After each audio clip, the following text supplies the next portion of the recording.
Hello, నా పేరు doctor పురు Dhawan. ఈ రోజు మనం కిడ్నీ బయాప్సీ గురించి చాలా సంతోషంగా మాట్లాడబోతున్నాము.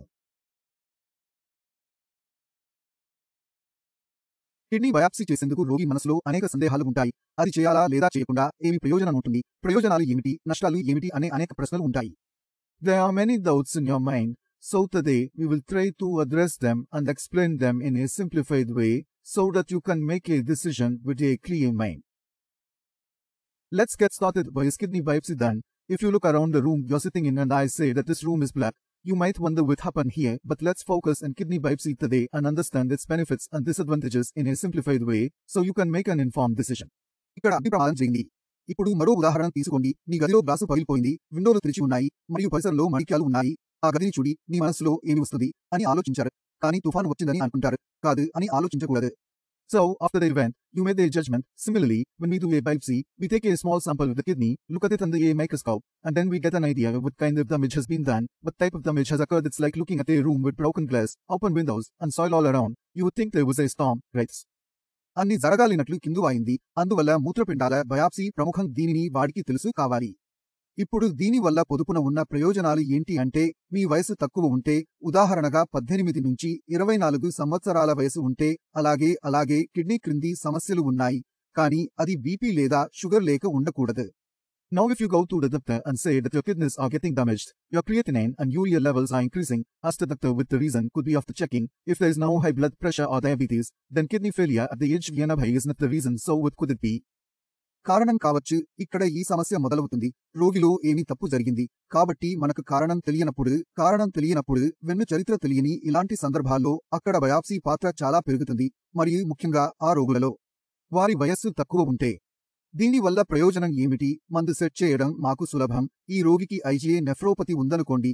ఇప్పుడు ఐజీఏ నెఫ్రోపతిలో ఏమి జరుగుతుంది అంటే, ఐజీఏ ఇమ్యునోగ్లోబులిన్ మూత్రపిండాలలో నిక్షిప్తం అవుతుంది మరియు సూక్ష్మదర్శిని క్రింద చూసినప్పుడు మేము ప్రత్యేక ఇంక్ వేసి అది వేరే రంగులో ప్రకాశిస్తుంది.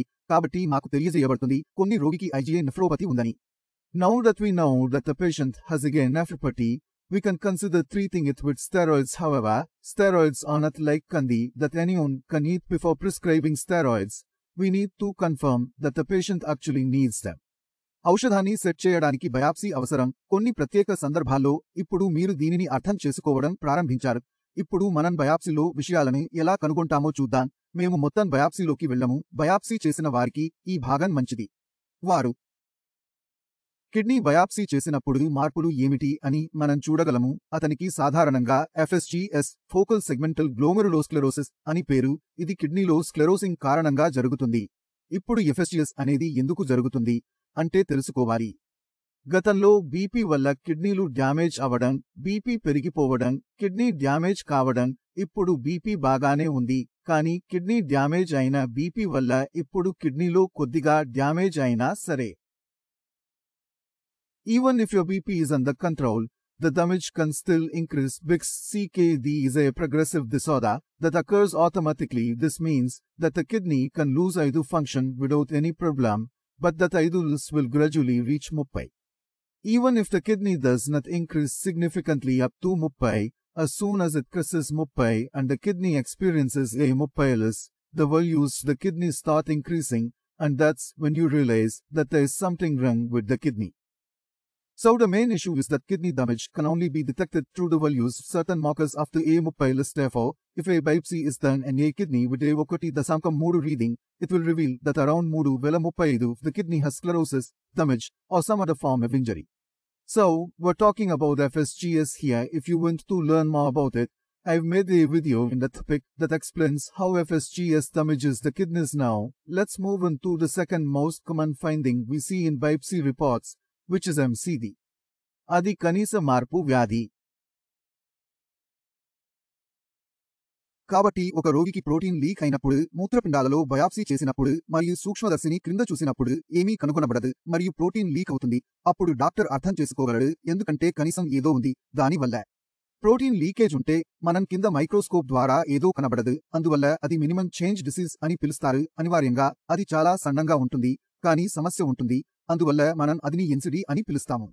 సాధారణంగా మూత్రపిండాల బయాప్సీ రిపోర్టులో మనం ప్రామాణికంగా కనుగొన్న రెండవ సామాన్య కంపెనీ ఐజీఏ నెఫ్రోపతి కాదు. ఇప్పుడు మనం తదుపరి దానికి వెళ్ళబడుతున్నాం.